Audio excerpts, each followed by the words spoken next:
ce qui est confiance en soi, tout ce qui est pouvoir séduire, c'est quelque chose que l'on peut apprendre en fait. Moi, je me disais que j'étais mauvais dans tout ça, je savais pas exprimer ce que je ressentais, je savais pas plaire, et j'étais un petit peu dans cette situation où je me disais que j'allais rester comme ça tout le temps, toute ma vie, et c'était pareil pour ma timidité. Je me disais qu'il n'y avait pas d'autre solution. Et le fait de voir ces gens-là qui eux aussi à l'époque étaient hyper timides avant et pouvoir faire ça avec un travail sur eux, je me suis dit que ok, moi aussi c'est possible de faire ça. Bienvenue sur Même pas peur, le podcast pour devenir confortable dans l'inconfort. Je vais à la rencontre chaque semaine de personnes audacieuses. Parce qu'une personne timide, une personne timide ou introvertie, c'est une personne qui est à l'écoute, qui a une part de sensibilité, qui a de l'empathie, qui a une certaine forme d'humilité. Et moi, ça m'arrive encore d'avoir des petites situations où peut-être que je vais être un petit peu intimidé. Et contrairement à avant, où le fait de me sentir timide, j'avais peur que les autres me jugeaient, j'avais peur je n'acceptais pas mon côté timide. Maintenant, je me dis que c'est ok d'être timide dans certaines situations. C'est ok, c'est pas grave, tant que dans les situations qui sont importantes pour moi, j'arrive à passer à l'action, tant que j'arrive à avoir les conversations importantes et que j'arrive à dire les choses que j'ai envie de dire, c'est le plus important. En écoutant le podcast, je t'invite à aller cliquer dans la description. C'est le tout premier lien que tu trouveras pour voter pour le prochain invité que tu souhaites apparaître sur le podcast Même pas peur. Je te laisse avec ça, je te souhaite une très très bonne écoute. Let's go. Bon salut Henri, je suis extrêmement content que tu sois sur le podcast parce que t'es vraiment, en fait t'es la personne à peu près en France qui fait à peu près la même chose que moi, dans lequel on arrive à être à peu près sur la même longueur d'onde aussi. J'ai vu que t'as fait pas mal de défis, etc. Est-ce que tu pourrais te présenter, expliquer un petit peu ton parcours aux personnes qui nous écoutent, savoir un petit peu comment t'as commencé, d'où tu viens? Salut Simon, c'est un plaisir pour moi d'être là avec toi, partager cette discussion. Alors je me présente comme un ancien timide qui a appris à s'épanouir avec sa timidité. J'étais un grand timide, hyper introverti par le passé, et ça a été une grande source de frustration pour moi quand j'étais plus jeune. J'avais du mal avec les filles, j'avais du mal à me faire des amis, et j'ai passé des années à me challenger, à me dépasser. Et pour moi, le déclic, en fait, ça a été l'improvisation théâtrale. J'ai fait de l'improvisation théâtrale en 2012 et ça a été le début de beaucoup de changements, beaucoup de transformations. Et tout cela m'a amené, en fait, à mieux me connaître, à me dépasser et surtout à apprendre à m'aimer. Voilà. Aujourd'hui, avec tout ce que j'ai appris, j'essaie d'accompagner les personnes timides pour les aider eux-mêmes à s'aimer et à s'accepter tel qu'ils sont. C'est inspirant ça. Et la première question qui me vient à l'esprit, c'est, tu vois, moi je me mets à la place aussi de l'ancien timide que j'étais, personne très mal à l'aise. Et comment parce que tu me dis que le déclencheur de tout ça, ça a été le théâtre d'improvisation. Comment t'es passé de 0 à 1, le fait de te dire, faut que je fasse du théâtre d'improvisation. Est-ce que t'avais déjà fait des choses avant, ou tu dis direct du jour au lendemain, faut que je change, paf, je fais du théâtre d'impro? Comme tu dis, je suis vraiment passé de 0 à 1 parce que l'état où j'étais avant l'improvisation, j'étais vraiment très timide. Juste prendre la parole dans une simple conversation avec plusieurs personnes, pour moi, c'était un gros challenge. Et même quand j'étais avec des amis, quand on était un groupe de 3 ou 4, j'avais du mal à m'affirmer. Donc pour moi, juste le fait de prendre la parole, c'était quelque chose de vraiment challengeant. Et là, en fait, le gros déclencheur pour moi, ça a été la frustration. La frustration de me dire que j'avais pas de copine, j'avais une vie sociale qui était nulle. Et j'ai eu ce voyage en 2012. C'était un programme d'échange à Montréal. Et pour moi, du coup, ça a été un déclencheur. Je me suis dit que j'allais voyager, j'allais être dans un environnement où je ne connais personne, et que ça allait être un nouveau départ pour moi. Et du coup, je me souviens que j'avais envoyé ma candidature pour le programme d'échange. Et juste pour le fun, j'étais allé regarder les activités qu'ils proposaient. Et du coup, il y avait la danse. J'aimais bien faire la danse à cette époque-là. Et j'étais tombé sur l'improvisation théâtrale. Je savais pas que ça existait. Mais en lisant ça, je me suis dit, ok, c'est pas mal. Ça peut être challengeant, mais voilà, à ce moment-là, en voyant ça, je me suis lancé comme challenge. Si j'étais accepté, si ma candidature pour ce programme était acceptée, je m'inscrirais du coup à ça pour me transformer et tout. Et bah, du coup, ma candidature a été acceptée et par la suite, je me suis inscrit à l'improvisation théâtrale. Ok, d'accord. Donc avant de te lancer dans l'improvisation, il y avait quand même déjà un premier pas qui était fait de faire un voyage. C'était un voyage seul ou c'était par exemple en classe ou c'était avec l'école, c'était dans une organisation? Alors c'était un voyage seul. Le programme c'était le programme de comment dire de l'étude, c'était lié en fait avec l'université où j'étais à Paris. Et eux, du coup, il y avait un programme qui permettait de sélectionner certains étudiants et pouvoir les envoyer là-bas. Et j'y suis allé là-bas tout seul. J'ai pris mon billet et puis là-bas, je suis allé chercher mon logement et tout. Et voilà. Ok, d'accord. Et c'est intéressant. Et l'improvisation théâtrale, c'est vrai que moi, c'est quelque chose aussi que je recommande. Je suis aussi passé par là et j'ai trouvé ça vraiment très très efficace. Notamment parce que c'est vrai que ça fait la prise de parole en public quand t'es timide, c'est un des choses les plus, en plus de justement de parler à une personne qui te plaît, que ça soit un gars ou une fille. C'est peut-être la deuxième chose, si ce n'est pas pour certains, en tout cas pour moi, je crois que c'était une des peurs les plus élevées dans le top. Et savoir comment ça s'est passé un petit peu, si tu peux nous décrire les premières séances. Ça a été difficile, directement t'as été bien accueilli, comment ça s'est passé? Alors j'ai eu la chance d'avoir un prof qui était vraiment dans la bienveillance. Du coup, je crois que les premières séances, on n'avait quasiment pas à faire de scènes parlées. Du coup, les scènes qu'on avait fait, c'était plutôt des scènes en mime. Et c'était sous forme de petits exercices, en fait, de petits exercices ludiques. J'ai en tête un des exercices qu'on avait fait, c'était chacun son tour devait aller sur scène et devait aller sur scène avec une valise imaginaire. On devait poser cette valise sur une table imaginaire et sortir un objet et jouer avec cet objet-là. Du coup, on pouvait prendre par exemple des écouteurs et s'amuser à écouter de la musique avec ou autre. Et l'idée, c'est au début de s'habituer au regard des autres en faisant des scènes seuls et petit à petit se challenger. Et donc au début, j'ai eu ce côté, c'était challengeant parce que du coup, je faisais face au regard des autres, mais j'ai eu la chance de ne pas avoir à parler. Du coup, pour moi, au début, c'était vraiment une première étape qui me permettait d'abord de m'habituer au regard des autres.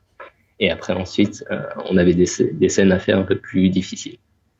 D'accord.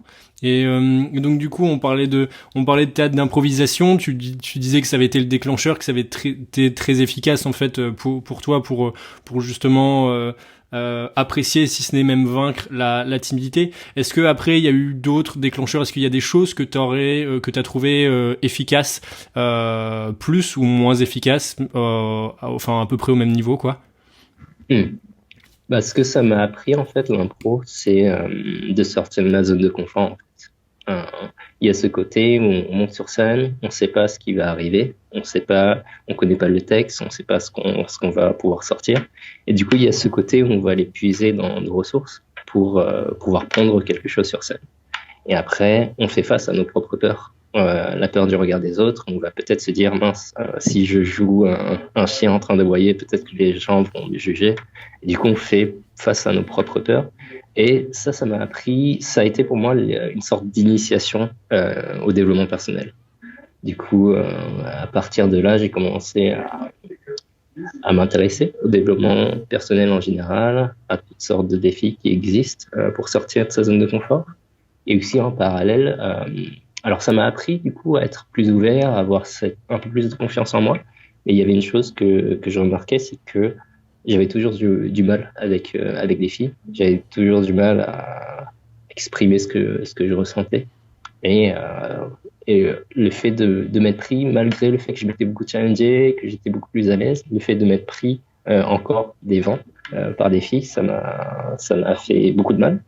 Et du coup, à ce moment-là, je me suis beaucoup intéressé aussi à la séduction. Je me suis intéressé à la séduction, je me suis beaucoup challengé aussi là-dessus pour pouvoir aller parler à des filles qui m'intéressent, que ce soit dans des bars ou dans la rue. Et j'ai fait aussi un grand travail sur moi par rapport à ça. Est-ce que tu peux nous décrire un petit peu quand tu dis challenger par rapport aux filles, qu'est-ce que tu as fait comme défi, qu'est-ce que t'as choisi de mettre en place parce que c'est vrai, du coup, ça, on va pouvoir en discuter aussi. C'est vrai que, et c'est ça que j'aime aussi dans ton approche, c'est que c'est vraiment passage à l'action. Parce que c'est vrai, la timidité, souvent, on réfléchit beaucoup, mais on passe peu à l'action. Et c'est peut-être un des gros problèmes. Et savoir parce que c'est vrai que faire ça tout seul, c'est difficile. Et comment si tu faisais, je sais pas moi, une action tous les jours, si c'était des petites choses, des grosses choses tout le temps, comment tu faisais? Si c'était simplement une après-midi dans la semaine. Si c'était une fois quand on avait envie, comment tu faisais? On veut tout savoir. En fait, d'abord, comment j'ai connu la séduction, c'était des Américains, en fait. Il y avait un groupe de trois Américains sur YouTube ils avaient une chaîne YouTube qui s'appelait Simple Pickup. Et maintenant, ils ont plus cette chaîne-là, ils se sont lancés dans un autre business. Mais à l'époque, en fait, ils m'avaient beaucoup inspiré. Parce que c'était trois mecs qui, je dirais pas qu'ils étaient moches, mais c'était des mecs normaux qu'on peut voir dans la vie de tous les jours. C'était un Asiat, un Indien et un Américain. Et ils avaient presque même une tête un peu de geek. Et ils se filmaient en mode caméra cachée dans la rue. Et on les voyait avec beaucoup de confiance aller parler à des filles, pouvoir interagir, pouvoir séduire les filles. Et c'est vrai qu'en voyant ça, ça m'avait beaucoup inspiré. Et il y avait une des croyances qui s'était cassée en voyant ça, c'était que on peut plaire à des filles sans être forcément beau gosse. En fait. Et c'est vrai que moi j'avais ce blocage-là. Et ce que ça m'a fait prendre conscience aussi, c'était que tout ce qui est confiance en soi, tout ce qui est pouvoir séduire, c'est quelque chose que l'on peut apprendre en fait. Moi, je me disais que j'étais mauvais dans tout ça, je savais pas exprimer ce que je ressentais, je savais pas plaire, et j'étais un petit peu dans cette situation où je me disais que j'allais rester comme ça tout le temps, toute ma vie. Et c'était pareil pour ma timidité. Je disais qu'il n'y avait pas d'autre solution. Et le fait de voir ces gens-là qui eux aussi à l'époque étaient hyper timides avant et pouvoir faire ça avec un travail sur eux, je me suis dit que ok, moi aussi c'est possible de faire ça. Donc ça m'a beaucoup inspiré, j'avais cette motivation, cette énergie-là, et j'ai essayé d'embarquer mes amis qui à cette époque-là étaient célibataires. Et du coup, ce qu'on se faisait en fait, c'était qu'on se faisait parfois des soirées pour aller dans des bars et autres, et on se lançait des petits challenges entre nous. On se lançait des petits challenges. C'était pas forcément aller draguer au début, mais c'était juste pour sortir de notre confort et faire des choses qui nous permettent de nous dépasser. Et une des choses, par exemple, qu'on s'était challengé à faire, c'était se balader dans la rue et aller faire des high five à des gens, à des inconnus qui passent, ou aller dire bonjour à des inconnus sans rien d'autre. Et c'est des petites choses comme ça qu'on se lançait pour sortir un petit peu de notre zone de confort. Okay.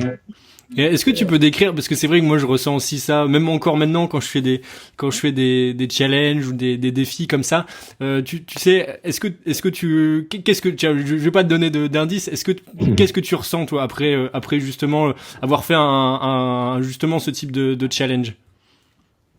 Beaucoup de fierté, hein. Beaucoup de fierté et un peu de soulagement parce que avant de réussir à passer à l'action, parfois il y a beaucoup de pression qu'on se met, beaucoup d'énergie qui viennent et qui sont en nous. Et du coup, quand on arrive à passer à l'action et à se libérer de tout ça, eh bien, c'est un soulagement. Et surtout, on est content, on se dit que voilà, c'est possible d'y arriver. Et puis, surtout quand on a des réactions positives, ça fait plaisir aussi. Quand on va faire des high five à des gens et qui jouent le jeu, qui rigolent, ça fait plaisir. Ouais, moi c'est ce que je dis aux personnes que j'accompagne, parce que c'est vrai que et je suis sûr que tu es passé par là aussi. Tu sais, des fois quand tu te donnes un défi, alors que ce soit peut-être avec tes amis ou tout seul, et que tu sais t'essayes de passer à l'action, tu sais, des fois t'as tendance à procrastiner, tu tournes, tu regardes les gens dans les yeux, tu dis ouais non, je vais pas faire un high five maintenant parce qu'ils vont me regarder mal. Puis tu sais, t'attends, tu vois l'heure, ça fait 10 minutes que tu tournes dans la rue, tu fais 15 fois le demi-tour, et puis à un moment tu sais, tu te lances. Et une fois d'avoir fait le truc, en fait, moi j'aime bien cette métaphore. Moi au début, c'est vraiment, tu sais, la sensation de un peu, enfin, pourtant, j'ai jamais sauté en parachute, mais c'est l'idée de, tu vois, genre, tu te dis, bah voilà, je saute en parachute, j'ai aucun contrôle, on va voir ce qui se passe. Et puis, tu vois, une fois que t'atterris, souvent, t'as des gens qui ont peur, mais une peur bleue, tu sais, de sauter. Et une fois qu'elles atterrissent, il y a des tas de vidéos, j'ai vu sur internet, où des gens sont, tu sais, en mode, mais c'est trop bien de sauter en parachute. Et en fait, et les défis, c'est un peu la même chose, t'as une grande appréhension au début, tu sais pas comment ça va se passer. Souvent, les gens ont une bien meilleure réaction que ce que tu t'imagines, parce que souvent on a tendance à s'imaginer le pire. Et puis en fait après t'es méga content. Enfin moi je sais que j'ai un peu un genre de boost de confiance en soi. Enfin c'est difficile à expliquer. T'as une plus grande énergie, t'es directement plus heureux. Et enfin c'est vrai que c'est un sentiment qui est vraiment cool. Mais c'est vrai que le avant est vraiment très désagréable parce que c'est un peu la torture. Ouais, c'est ça. Et le plus dur, c'est de réussir à passer à l'action. Et du coup, moi, ce que je dis souvent à mes clients, c'est que quand on est dans cette position-là où on doit passer à l'action, le plus dur, c'est de faire face à soi et à nos propres peurs. Et du coup, si on est là, hésitant, on va commencer à se poser des questions, on va commencer à avoir nos propres peurs qui vont monter, et on va commencer, au pire des cas, à s'inventer des excuses. S'inventer des excuses en disant peut-être que la personne est occupée, la personne va mal réagir ou autre. Et moi, ce que je recommande du coup à mes clients, c'est de se donner un temps limite. Se dire, OK, je vais me donner 5 secondes pour passer à l'action. Peu importe ce qu'il arrive, après ces 5 secondes, soit on passe à l'action, soit on passe pas à l'action. Si on passe à l'action, c'est cool. Si on passe pas à l'action, tant pis, on passe à autre chose. Mais ne pas rester dans cette situation où on hésite et puis il y a cette boule au ventre qui monte et puis au bout d'un moment c'est impossible quasiment de passer à l'action parce on se mettra tellement de pression. Et quand tu dis, c'est intéressant, quand tu parles des 5 secondes, est-ce que tu fais référence à, comment il s'appelle? C'est le livre de Mel Robbins qui a fait un livre, peut-être que tu connais, 5 Seconds, où justement, elle, son idée, c'est et il y a à peu près la même chose dans la séduction, mais je crois que c'est de 3 ou 2 secondes. En fait, elle propose de faire, tu sais, de décompter 5, 4, 3, 2, 1, et directement t'y vas en fait, et plus tu le fais, c'est-à-dire plus à chaque fois tu passes à l'action. Donc elle, je pense que c'était pour toutes les choses de la vie quotidienne, tu sais, quand t'as pas envie de, je sais pas moi, de faire le ménage, enfin des trucs débiles, et c'est un truc que tu peux utiliser aussi justement pour la timidité. Et en fait, à chaque fois plus tu passes à l'action juste après ces 5 secondes, en fait plus tu crées un genre d'ancrage dans ta tête, et en fait au plus tu le fais, au plus tu te sens obligé de le faire, tu vois. En fait c'est un cercle vertueux. Et donc du coup je sais pas si tu faisais référence à ça ou si c'était déjà quelque chose que t'avais mis en place que tu connaissais pas. Alors moi je l'avais entendu de par des coachs de séduction et je connaissais aussi la référence de Mel Robbins et c'est une chose que j'appliquais au début dans la séduction mais que j'ai aussi adapté dans ma vie quotidienne. Et c'est vrai que quand on arrive à le faire et que ça marche, au bout d'un moment, on se rend compte que voilà, plus besoin de réfléchir, ça devient un automatisme et ça nous pousse à passer à l'action en fait. Ça devient presque un réflexe en fait. Ça devient presque un réflexe et ça peut vraiment s'appliquer dans toutes les situations qui peuvent être difficiles. Si voilà, j'ai envie d'avoir une discussion difficile avec mon boss et que voilà, je le vois, il est seul, je me dis ok, j'ai 5 secondes pour aller lui parler. Si je rate cette fenêtre, eh bien tant pis, j'attendrai un autre moment. Et c'est des choses comme ça qu'on peut appliquer dans sa vie quotidienne. D'accord. Et tu continues à faire aujourd'hui tu continues à faire des défis, des challenges ou t'as entièrement arrêté? Alors je fais plutôt des défis dans mes projets pro, j'ai envie de dire. J'essaie de me challenger en faisant des choses difficiles comme lancer des conférences, des choses comme ça. Au bout d'un moment en fait, j'ai eu comme une remise en question, j'ai envie de dire, par rapport à ces défis. Je me suis posé la question ce que ça m'apportait dans ma période de vie, en fait. Je me suis beaucoup challengé, j'ai beaucoup dépassé mes limites, et à cette période de ma vie, enfin, où je me suis posé cette question-là, j'avais besoin d'un peu plus, comment dire, pas de travailler sur mes peurs, mais mais plutôt d'acquérir plus de connaissances, de travailler sur la psychologie, travailler sur mes compétences pour coacher, des choses qui pourraient m'aider, voilà, pour accompagner. Et ce travail perso que j'avais fait par le passé m'ont énormément aidé, mais je sentais que voilà, j'avais plus besoin, en tout cas, de faire un travail là-dessus. Ok.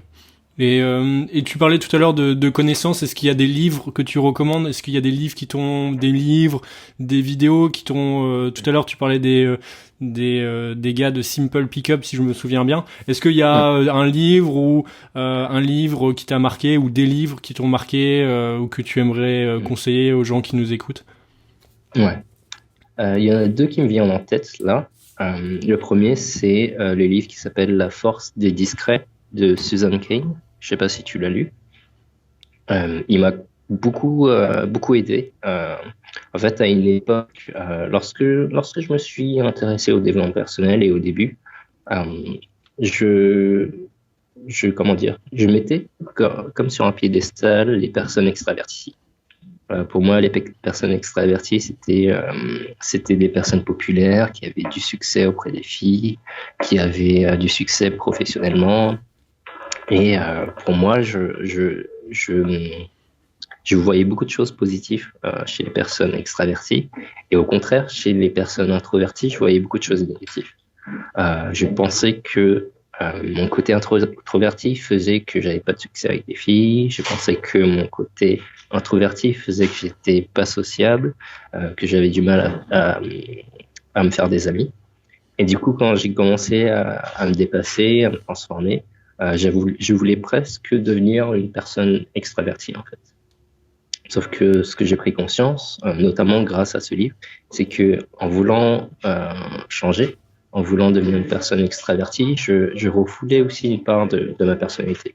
Parce qu'on est de nature introverti ou extraverti, et il n'y a pas un caractère qui est meilleur que l'autre. Chacun a ses propres qualités, ses propres inconvénients.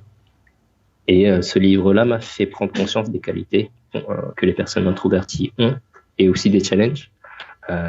Mais ça m'a permis de faire la paix, entre guillemets, avec mon côté introverti. Voilà. Et ouais, c'est vrai. Et parce que du coup, Susan Cain, je crois. Alors, j'ai pas lu celui-là. Celui-là, faudrait que je le lise. Du coup, je crois qu'elle avait écrit un autre livre. Je me demande même pas si il est plus connu. Celui-là, je crois que c'est son livre le plus connu. Elle avait écrit justement. Je me souviens plus du titre, mais c'est justement, je crois, que c'est le pouvoir de l'introversion ou un truc comme ça, je sais plus, une introvert's power ou un truc du genre.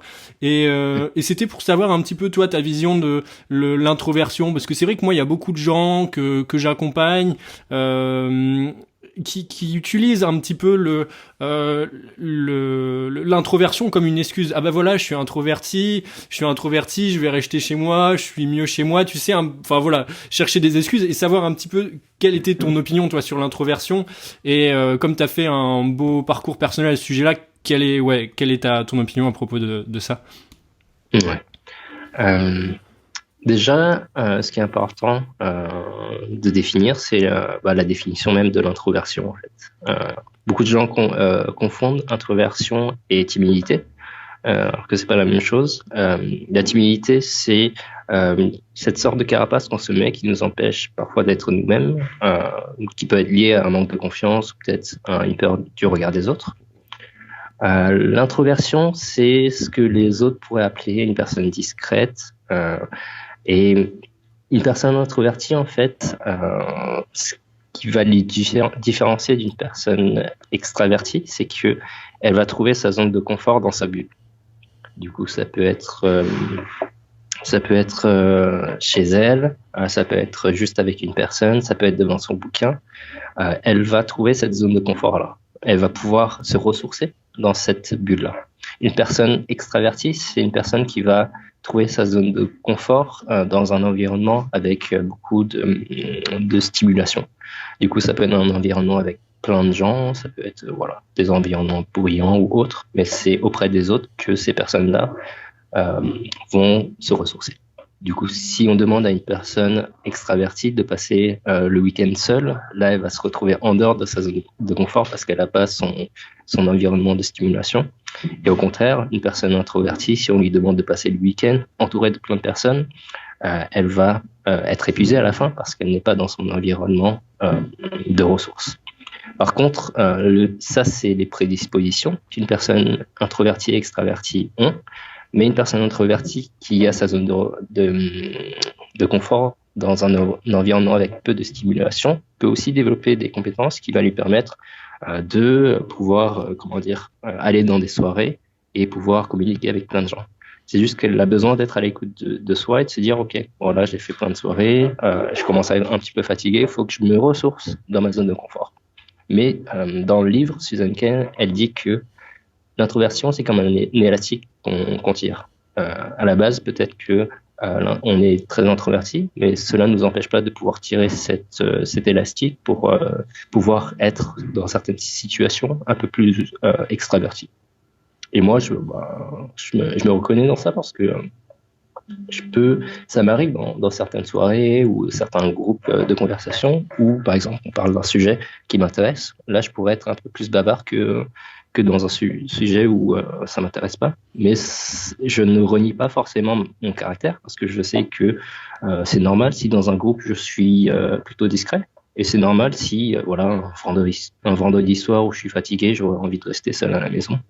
C'est juste que c'est des compétences à développer et une personne introvertie peut avoir des compétences pour être une personne qui sociabilise, sort et puisse briller dans des soirées où il y a plein de gens. Ok.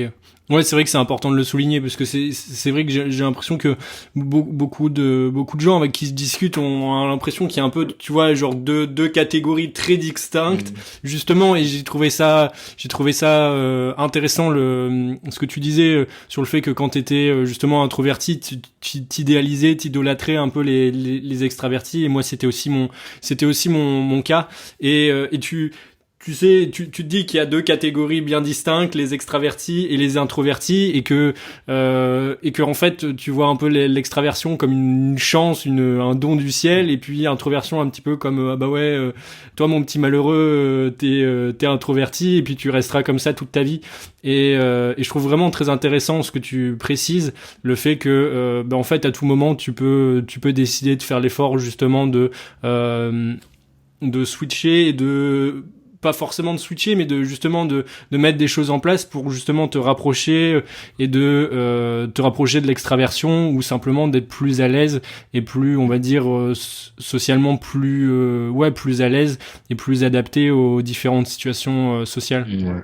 Et c'est comment dire, l'idée n'est pas de devenir extraverti, mais de pouvoir développer des compétences que les extravertis ont. C'est surtout ça, en fait. Faut pas se dire, OK, le travail de développement personnel que je vais faire, c'est pour devenir extraverti. C'est plutôt se dire, OK, je vais développer des compétences que les extravertis ont naturellement développées. Et c'est des compétences qui permettent de pouvoir s'affirmer dans un groupe, de pouvoir approcher des gens, des choses comme ça. Et ça, c'est des compétences, et comme toutes les compétences, en fait, ça s'apprend. Ok. Et donc tout à l'heure, je vais changer un petit peu de sujet. C'est vrai que tout à l'heure, alors tu disais un petit peu tu parlais un petit peu de ton parcours. Quels sont tes projets pour la suite, l'avenir? Est-ce que t'as des choses? Tout à l'heure, on parlait des ateliers que tu as organisés sur Paris. Quels sont tes projets pour la suite? Alors actuellement, je continue mon activité de coaching. Je donne des coachings personnalisés. J'accompagne des personnes timides pour les aider à se challenger. Et je donne aussi des ateliers. Ça peut être des ateliers de prise de parole, des ateliers de rencontre aussi. Pour ce que j'organise sur des groupes meetup, c'est des ateliers de discussion. J'aime bien ce côté-là qui est d'aller pouvoir échanger dans des thématiques liées au développement personnel. Et j'organise comme ça des ateliers pour permettre aux personnes timides à la fois de pouvoir rencontrer d'autres personnes timides qui sont dans la même démarche qu'elles, et de pouvoir échanger sur des thématiques pour aller creuser, aller apprendre aussi. Et du coup, pour la suite, cette année, je me suis donné quelques objectifs. En fait, j'ai été certifié coach en fin 2018, Et pour l'année 2019, je me suis beaucoup orienté sur mon activité et pouvoir développer mon activité. Et cette année, je me suis donné comme objectif de continuer d'apprendre, en fait.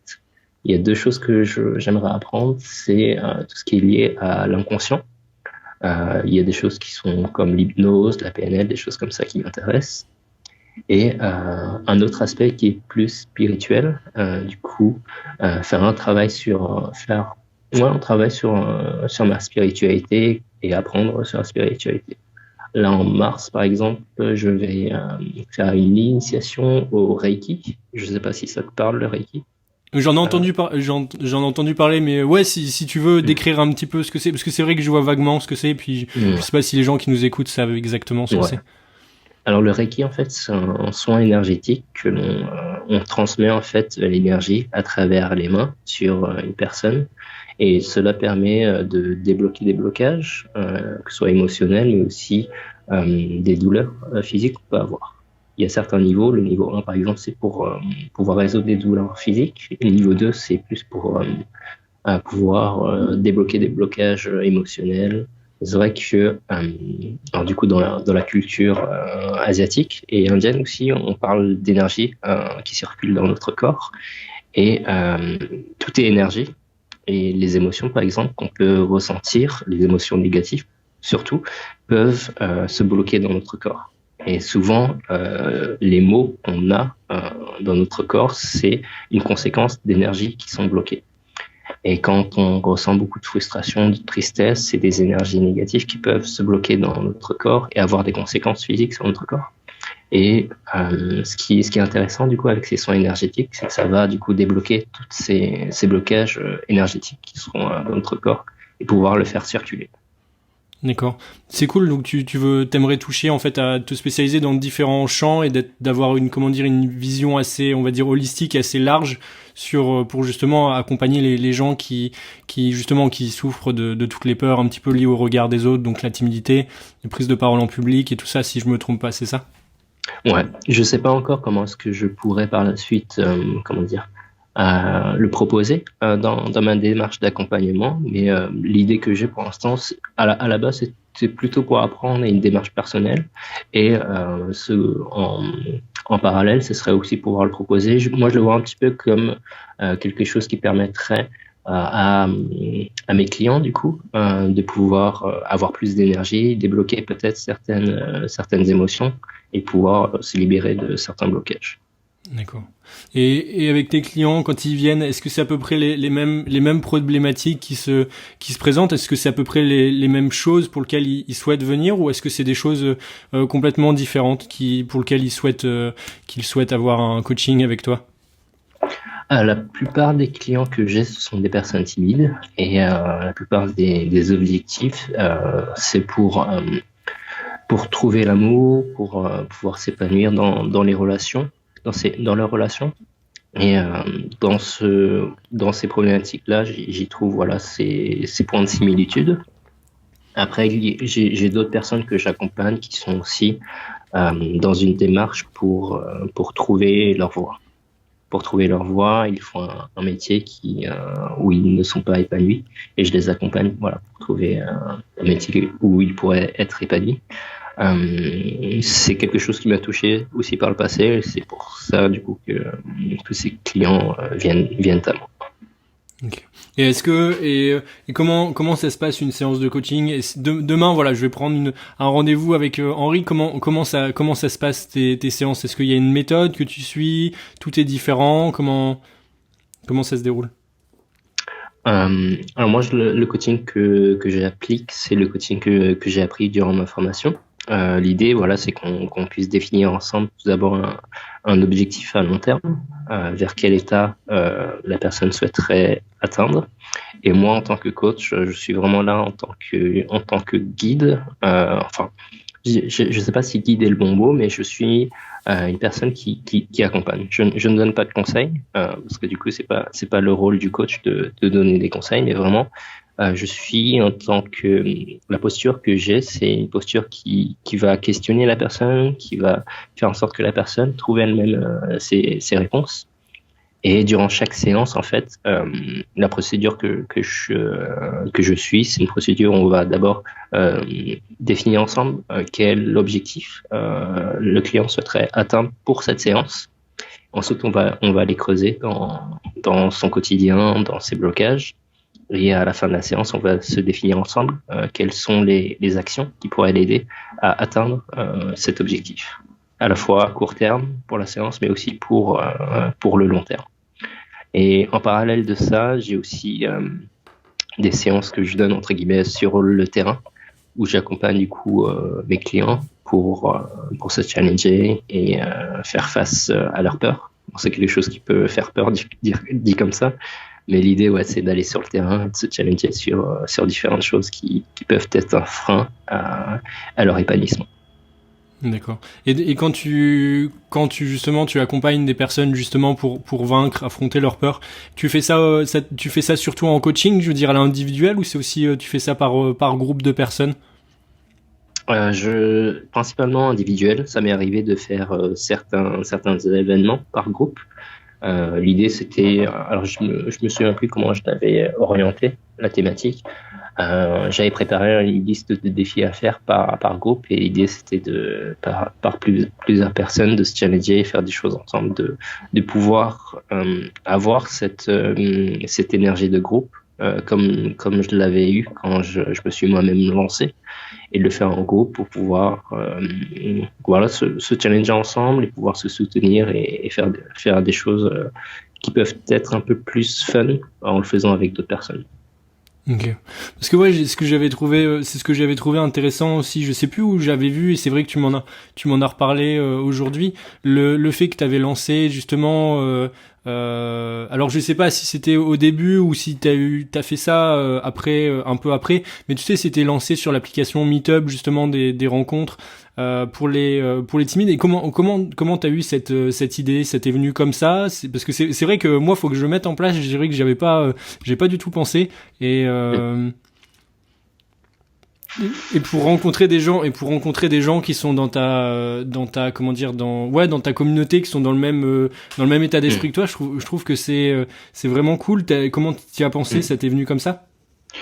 Ça m'est vraiment venu comme ça en fait. Je me baladais un moment et ça m'est venu comme ça. Et avant que ça m'est venu en fait, quand je m'étais lancé, quand j'avais lancé mes différents médias sur Internet, que ce soit mon blog, ma chaîne YouTube ou autre, mon objectif, mon intention, c'était de pouvoir grandir, avoir plus de personnes qui me suivent, avoir une communauté, et ensuite, avec cette communauté-là, créer des ateliers ou autres.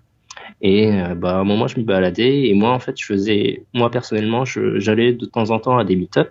Je participais à des meet-up, soit pour le développement personnel, des choses comme ça.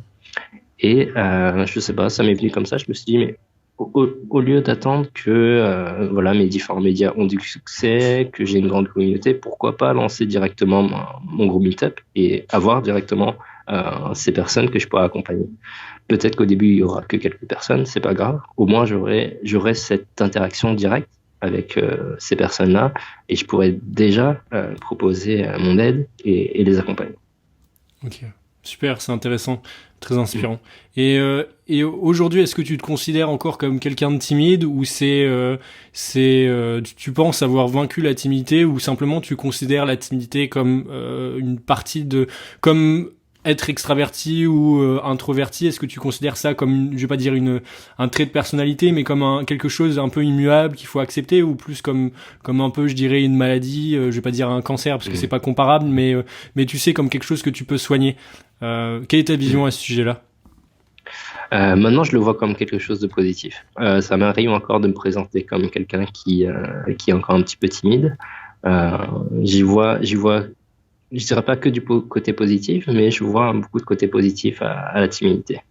Parce qu'une personne timide, c'est une personne timide ou introvertie, c'est une personne qui est à l'écoute, qui a une part de sensibilité, qui a de l'empathie, qui a une certaine forme d'humilité.